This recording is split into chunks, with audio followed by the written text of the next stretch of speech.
What's up, guys? Welcome to the DoItMovement podcast. This is your host, Martine Jackson, and I've built my 6-figure, soon to be 7-figure, massive real estate business through commercial investing, rental investing, and wholesaling in Virginia.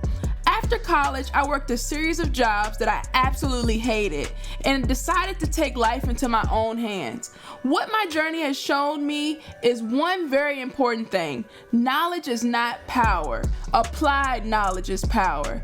Each week, I bring you a powerful guest or tip to unravel the real estate game, and my challenge to you is that you take some of that knowledge and do something with it.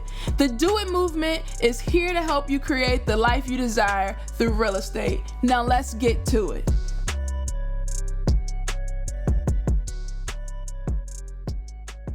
Hello, today, Do It Movement listeners. This is your host, Martine Jackson. I got a treat for us today. We got Drew and Risha Davis on the line. How you guys doing? How you guys doing? Doing great. Thank you for having us. I'm really happy to have you guys on. I know you're like king and queen automation. We love it. Yes. Automation is the key to life. So yeah, and you guys have been helping me too, and I appreciate it. Absolutely. Service. So let's for the people that don't know who you are, let's tell them who you are. How'd you guys get into real estate? Why did you want to start investing? Come on, give us the scoop. Like to take it away, honey? Sure. So Drew and I have been investing since 2009. Okay. And back in 2009, that was the same year that I moved into his house temporarily. And I said, you know what? This is cool that we're living together, but I want to own my own house. And I'm going to buy my own house before I hit 25. That was my goal. And so then I went and did that and bought my own house. We moved into that house. And then little did we know we had to do something with his house. and so we tried to figure out, what do we do with the house that's empty and that we can't sell because we're underwater.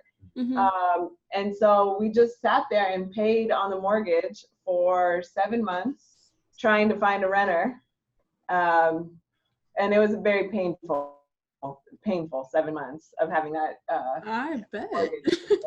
So that's when we decided, you know what, we need to get educated about this whole process of owning investment properties.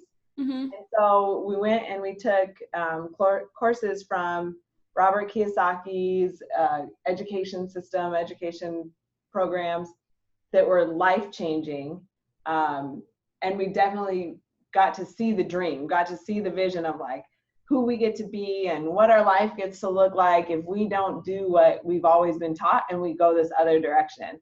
And so that's the moment the journey started. Okay. So, and I mean, it's crazy to think, now 10 years later, we're doing this thing full time. I mean, we both went to school, did the whole get good grades, get the good job, right? Like we're all kind of taught, we all been through the same funnel. Yep. So we thought we were doing the right thing, but it was cool that the market was down in the sense that she could buy a house on a discount, but I didn't want to sell on a discount and I didn't want to lose money. So it was like, I don't know anything about real estate. You buy a house, you live in it. So yeah, we were seeking out, but you just try and get free advice, and sometimes, it's about worth what you paid for it. So I'm sitting there thinking I can just ball out. All real estate's got a cash flow, so I'm just pricing it whatever my mortgage was plus some extra, right? Right. No, the market near that, and I was, hard head mixed for a soft, what, and we toughed it out because we didn't want to pay for the mortgage for months on end, but we were priced way out of the market, and that was when I guess one of the first nuggets I learned later was, you don't get to decide the price, the market decides the price. And right. So kind of emotions, and we'll probably get into more of this later with sellers in their houses. They want to get, they feel it's worth X, but no, that's not what's happening right now. So yeah, it kind of started by accidental rentals. And once we learned that this was going to be pretty bloody of a journey, the education path started, and then the high cost ended up being high commitment. Yeah. And then next thing you know, we were in this thing trying to figure out how to make it work, because you get sold on the dream and you know it's possible. It's like, all right, that was a success story. That was a success story. You know, not us. Why not us, right? Why can't we at least have a taste of that? And that was kind of how the journey began. Right. So the property that y'all had that you were just paying the mortgage for 7 months, was it not renting out because it was too, you just decided you wanted this amount of rent and that's not what it was calling for? I knew what the mortgage was, and all I knew was that your rental real estate has to cash flow. Right.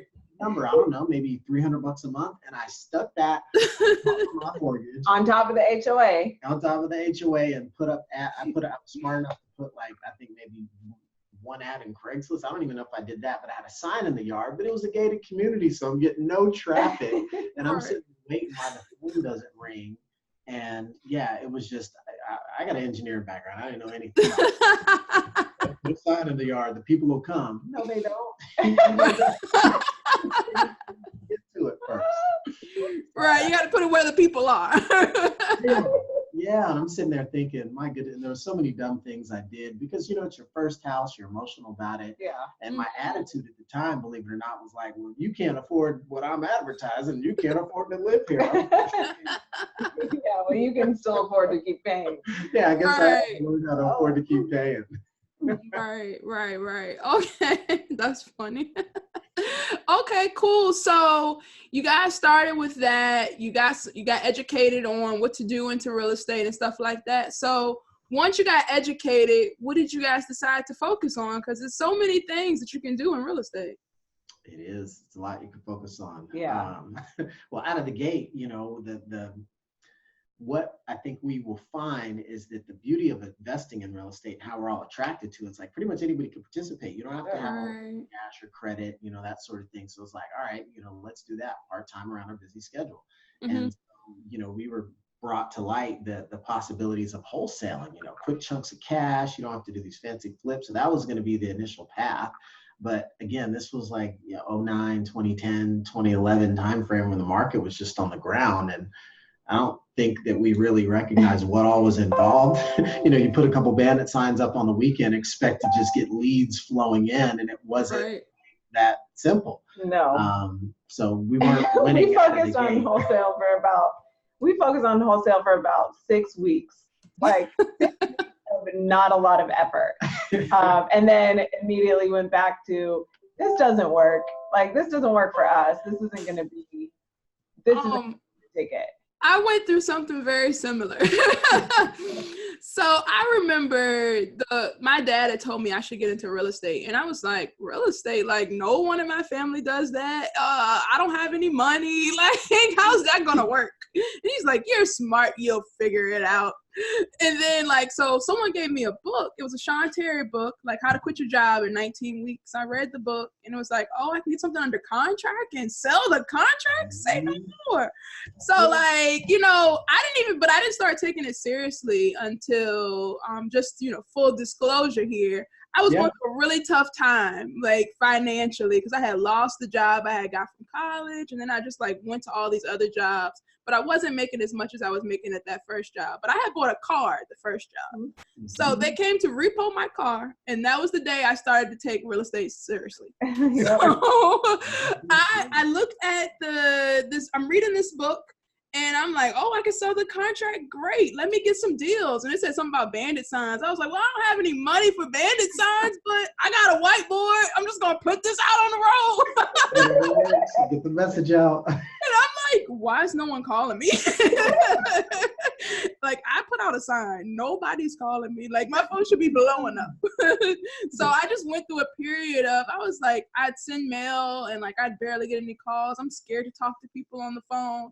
And I'm just like, this doesn't work. Like, what is going on? How are these people making money? And then after I listened to podcast after podcast, I listen, I'm like, okay, there's too many people saying this works for them. This has to work. Like, I just have to commit until it works for me. So I hear you on the, I don't know if this works. Maybe this is not for me. I got you guys. I got you guys.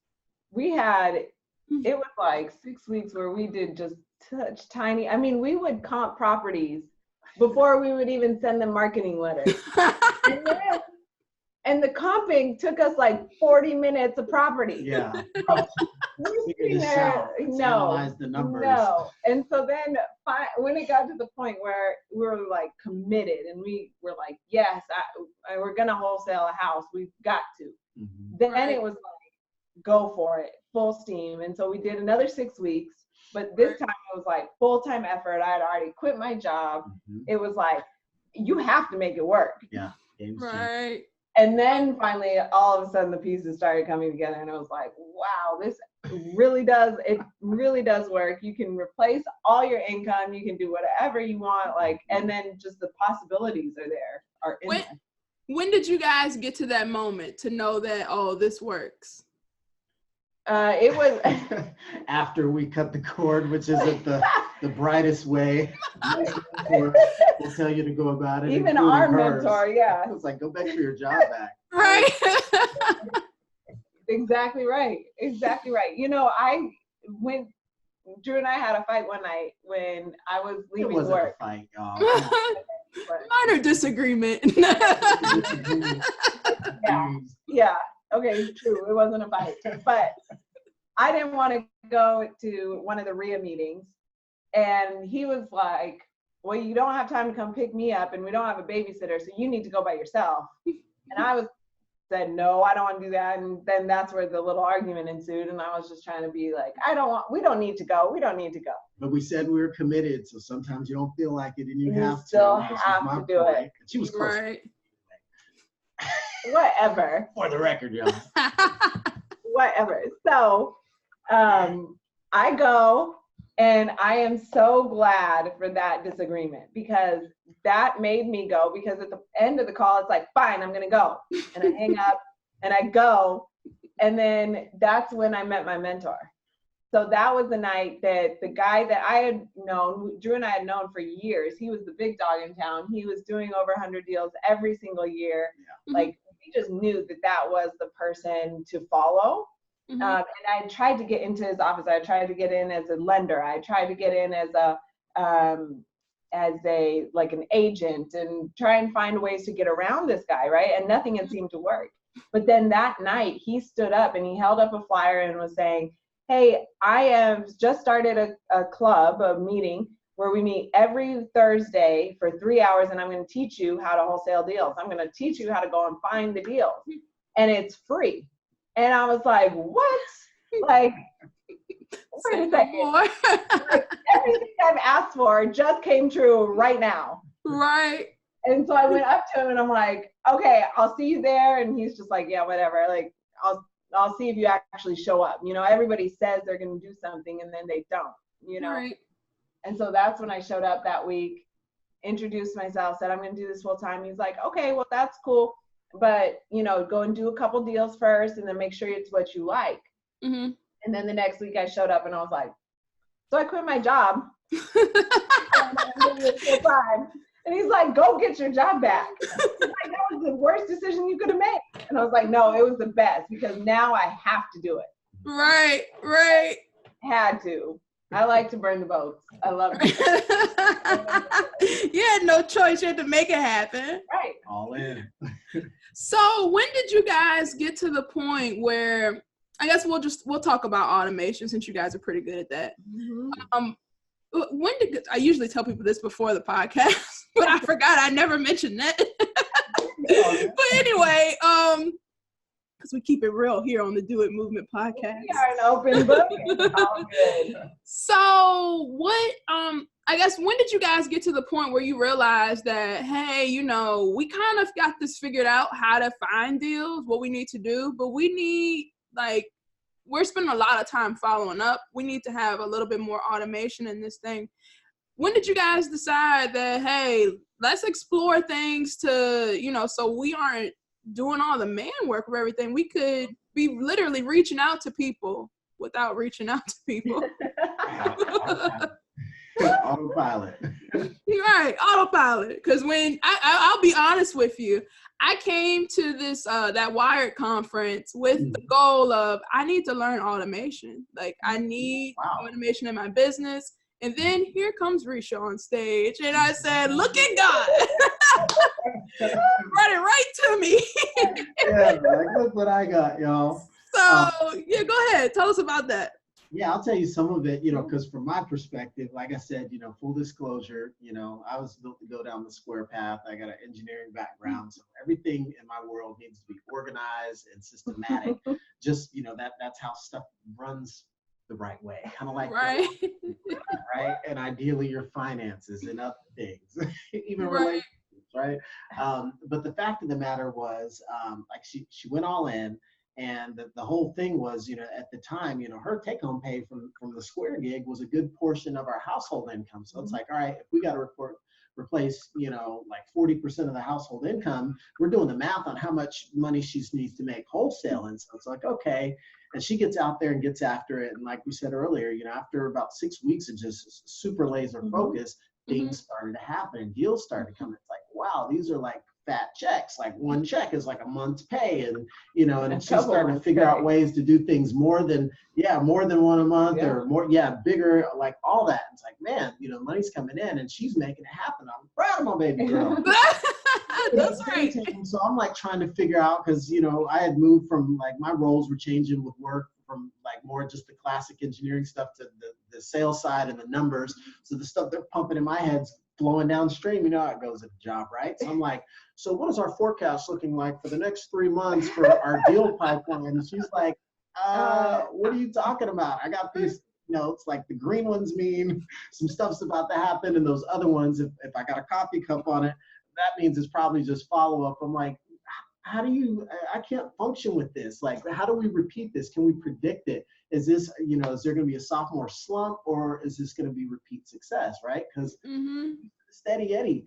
And in the real estate space, as you imagine, there are a lot of different tools, and there's a lot of pretty good tools out there that you can pick and choose and use different pieces to put a puzzle together. And at the time, I think with the excitement of her going full time and trying to follow, good leadership and going to the events, you already mentioned some of the names and different ways we've been able to get every education, and started to realize like, wow, all these tools are great, but to make everything work together and to do what she's trying to do as essentially at that point, the solopreneur, with me still punching the clock and providing all the support that I can, I was like, wait a minute, to do all this, I need to do so many different things. Like, there needs to be an easier way. Is there less of a complicated scenario for putting together Frankenstein? And that's when we realized we already had an awesome tool in our tool belt that we knew had marketing capabilities. We just didn't know about like task management and CRMs and all these different buzz terms to do things in a repeatable pattern. They're like, what, a follow-up program? Like, but you start seeing all these different pieces, and you do start to put it all together under the right tutelage and enough action. She was seeing that if I do these things consistently, I get consistent results, but there just wasn't the technology in place to support her action. And that's when it started to kind of come together. Like, we already got something, let's do that. Yeah, I would have to sit there and log into like 12 different sites, and and now it's got to be worse for anybody getting in now versus 5 years ago. It has got to be worse as far as how many ads you're inundated with for software platforms, and you have to have this for your website, you have to have this for your landing pages, this for the texting, this for the phone. Like, you buy all of them because they're all $47 or $97. That's right. No. So that's why we used REI Blackbook for our one CRM, because it's our CRM, it's our marketing, it's our automation software, it's everything to us. And at the time, that just consolidated everything. And so we were able to put everything on one platform for like no increase in cost. Right. And one thing that I like about it is I had Podio before, and Podio's good. I mean, it's a good CRM, but mine was very manual. And I didn't have any automation built in. So we had things slipping through the cracks. Like, if we didn't put a follow-up task on it manually, then it was just, whoops, we missed this one. It's been 6 months. Haven't talked to them. We're calling them back. Right, and we're calling them back now, and they're like, "Oh yeah, I sold it last month." I'm glad to get back to you guys. I liked your guys the best, but nobody called, and the other guys did. So hey. And I'm just like, dang, I gotta do something to make this better. Yeah. So when I saw like those workflows and things like that, I was like, oh my God, this is brilliant. Especially, I really like, this is the story that I really like, and I tell everybody when I talk about automation, because it seems like it really drives it home. I was like, just think, you put out bandit signs, someone calls and it goes directly to a voicemail. And then you send them an RVM back like you called them. Mm-hmm. Yep. Oh, I'm sorry, we're playing phone tag. And then you send them a text, and then they're giving you the information, and you did nothing. Right. You wake up to something. Yeah. You wake up to a lead. I said, this is brilliant. Why haven't I been doing this all along? How can you increase your deal? How can you increase your marketing so that you can connect? But yeah, you were speaking my language 5,000%. I was just like, oh my God, thank you. The answer to my prayers, because I was definitely that person. I got a subscription to this and this and this and that. Oh no, we use this website for that. And I was just like, I mean, it's got to be a way to integrate these things. Yeah, and the crazy thing is, like, when you're just getting started, what you don't see is they're all quality products 9 times out of 10. Right? So, I can see why I need all of that. And I think the piece that maybe folks are missing is if they haven't ever had a system, they maybe are so new that they haven't been doing things long enough to actually know what it takes to get a deal. Like what you did, you hustled up, you took massive, perfect action, salute, you made some money, salute. But like, you couldn't do it again. You can't hit that same shot again because you don't even really know what you were doing the first time. You just hustled hard and made it happen. So again, salute. But like, if you're trying to exit corporate or have consistent side income to supplement, to take care of your needs or even some of your wants, like you have to have something that's going to be able to give you a consistent routine or a consistent result. That's why we see guys at the free throw line do all the weird different things, because they figured out that helps that consistency in that percentage, just you can get the same result. At one time, they roll their eyes in the back of the head, kick themselves in the heel, 80% from the line. They broke, don't fix it.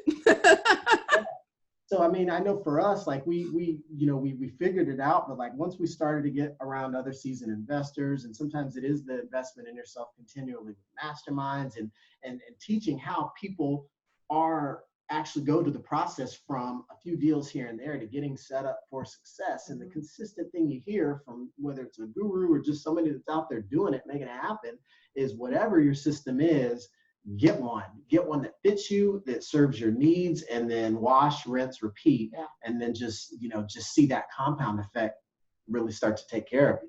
Right, because a lot of people, we get into real estate because we think, oh, you want money, but you want freedom. Like at the end of the day, you want freedom. And then you go from working your job to working all the time in your business. And you're just like, well, I just replaced this job for this one. Now, this one may be more well-paying, but it's like you didn't get the freedom that you said you wanted. Right. And if you really want it to be a business and not self-employment, you need to put some systems in place so that you can have things running for you, making sure that you can, like you said, forecasting, how are we going to continue to do this amount of deals? Because I'm probably with Risha on that one. Like, well, what are we going to do 6 months from now? Well, don't worry, it's going to work. Right. We're going to make it happen now. You want a number, we're going to make it happen. So that's all good. That's good stuff. So what are some books that you guys have read that, and if anybody's wondering why she left, that's why. We're guest appearance today. He's famous already. I love it. 6-month superstar. What are some books that you guys like read or that really helped, change your thinking? Because it seems like when you first started, you guys were like the rest of us, just like working a job and, maybe this will work, but I don't know. What are some things that you guys did to help, change your mindset? First book I'll throw in the hat, since I subconsciously referred it in a second ago, is The Compound Effect by Darren. Oh, I love that book. On audio, run it through your head several times. I think it applies to just life. It applies to business. It applies to your health. So many ways you can take what's in that book, whether you're a business owner or not. Maybe you don't want to do the whole cut the ties and go full time. Like, anybody can benefit from that book. And I think it's an eye opener from just a paradigm perspective, because the whole, everybody overestimates what they can get done in a year, but they underestimate what they can do in 10 years. And if you won't be consistent enough to do it for 10 years, you're not going to ever see the compound effect. Right. And, that's been proof positive in our life now that we got 10 years under our belt. It's like, wow, if we hadn't stuck with it, what would things be like? Well, probably a lot different, and not necessarily in a good way. The biggest thing I really like about the compound effect, especially like when I was first starting, I was like, Dag, how long is it going to take? Like, how long do I need to be consistent? So like, it helped me put that in perspective. It was like, you know, small, consistent efforts every single day. This is how it's going to look over the long haul. And I was like, you know, I never even thought about it like that. You're looking for that instant gratification. Like, okay, well, I did work today, so I should have a deal tomorrow. It doesn't work like that. No. So that's what I really like that book. You make me, I think I'm going to pick it back up. I haven't read it in maybe like a year. And I need to pick it back up because I like that book. That's a good one. Yeah, and it's easy to get back into, and especially on audio. That's one of our life hacks, is because it's like, how many books have you read more than 5 times? We got a lot of audio books we've spun over and over and over and over and over. Right. I think the only book I've read more than 5 times is The Go-Giver. And that's because I was talking to Brent, and he was like, I listen to it every week. And I was like, well, if Brent listens to it every week, so should I. Cool. You guys got any other books that you recommend for the folks? I would say, you know, we can keep it real estate related, but I would say more is, like Drew said, the mindset and having the mindset. And so the book that changed everything for me was Outwitting the Devil by Napoleon Hill. And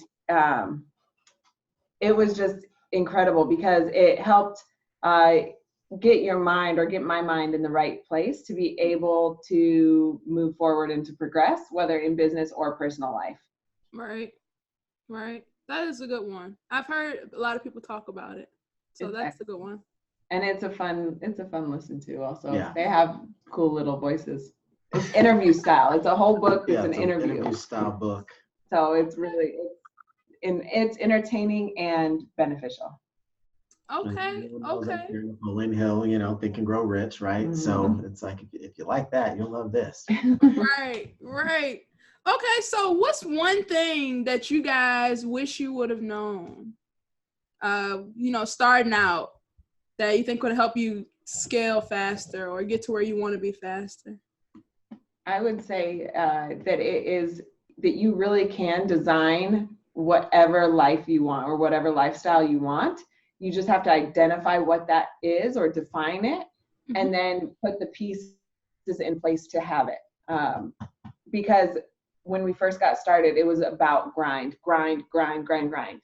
And then it's not all about grinding. Like, that's not what life is about. Right. And so figuring out what it is that you want your life to look like, and then finding the systems and people to help you accomplish that is actually a lot easier than it seems to be. Yeah, I think just from what I've seen, I think a lot of people underestimate the power of their brain, their mind. Because if you know, really outline what you want to do, and, you know, you believe that you can do that, and you set up the steps to do that, you're gonna do it. Like, you can't just be wishing and hoping and praying and like do nothing. But because I went to this conference not that long ago. I've been on conference like every week, it seems like. Yeah, you have been busy. I gotta make these I gotta network. Yes. But this one in particular, Susie Orman was there, and she was speaking, and the biggest thing she said, because she said she started off as a waitress.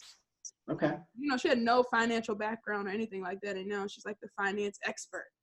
And she said that, you know, what really got me to where I am is my mind, the belief that I could do what I set out to do. And then I just took the steps to get there. And a lot of people think, well, I need to know the whole road. You don't need to know the entire road. You just need to know like first couple steps, and just everything will be revealed on the way.